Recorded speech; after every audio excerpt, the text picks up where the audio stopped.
ఈరోజు సంఘము యేసుక్రీస్తును దేవుడిగా ఎందుకు ఆరాధిస్తున్నామో తెలుసా అండి? ప్రభువుగా ఎందుకు స్వీకరించామో తెలుసా అండి? ఆయన జీవితము నీ జీవితాన్ని మింగేసింది. ఏ దేవుడైతే నిన్ను శిక్షించడానికి సమర్థుడో ఆ దేవుడే రక్షకుని పంపి నిన్ను రక్షించి ఉన్నాడు. మీకు ఒక విషయం తెలుసా? శిక్షించేవాడు రక్షిస్తే ఆ రక్షణ చాలా గొప్పది. నిన్ను ఎవరైతే కొట్టాలో ఆ వ్యక్తి కొట్టకుండా నిన్ను క్షమించాడు అనుకోండి, ఆ క్షమాపణ అద్భుతం. ఎవరి దగ్గర నుంచి అయితే ఉగ్రత రావాలో ఆ వ్యక్తి దగ్గర నుంచి నీకు ప్రేమ వస్తే అది మహా అద్భుతం అండి.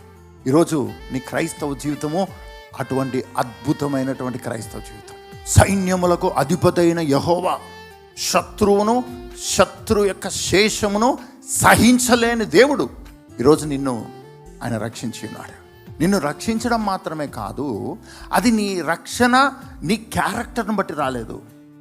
జ్ఞానులు ఎందుకు కాపాడబడ్డారు చెప్పండి? జ్ఞానులు ప్రార్థన చేశారా? దానియేలు ప్రార్థన చేశారా? జ్ఞానులు రక్షింపబడడానికి జ్ఞానుల యొక్క జ్ఞానమా, వాళ్ళ పరిశుద్ధతన, వారి యొక్క ఏ క్రియను బట్టి వాళ్ళు రక్షింపబడ్డారు? మీ పక్కన చెప్పండి. దానియేలు ఒక్కరిని బట్టి, దానియేలు క్రియలను బట్టి, దానియేలు జీవితాన్ని బట్టి, దానియేలు దేవుని సన్నిధిలో దేవుణ్ణి తెలుసుకోవడాన్ని బట్టి, దేవుని ఆలోచన తెలుసుకోవడాన్ని బట్టి ఈరోజు జ్ఞానులు రక్షింపబడ్డారు. ఈరోజు నీ క్రైస్తవ జీవితంలో కూడా మరలా నువ్వే అని గనక నువ్వు ప్రార్థన చేస్తుంటే నువ్వు క్రైస్తవం నువ్వు అవ్వలేదు. నువ్వు ఇంకా నీ వైపే చూసుకుంటూ జీవిస్తే, నీ పరిస్థితుల వైపు చూస్తూనే జీవిస్తే, నీకున్న సామర్థ్యము, నీకున్న బలహీనత, నీకున్న గొప్పవి, నీకున్న బలహీనమైనవి అని గనక నీకు జరుగుతున్న విషయాలు, నీకు జరగని విషయాలు అని మాత్రమే నీ దృష్టి పెట్టి వాటినే నువ్వు ఇంపార్టెంట్గా తీసుకొని నువ్వు జీవించే పని అయితే అసలు నువ్వు క్రైస్తవునిగా నువ్వు జీవించట్లేదు, స్టార్ట్ చేయలేదు. ఎందుకో తెలుసా? ఎప్పుడో నీ మీద ఉగ్రత ఉంది, నీ మీద దేవుని యొద్ద నుంచి ఉగ్రత ఉంది.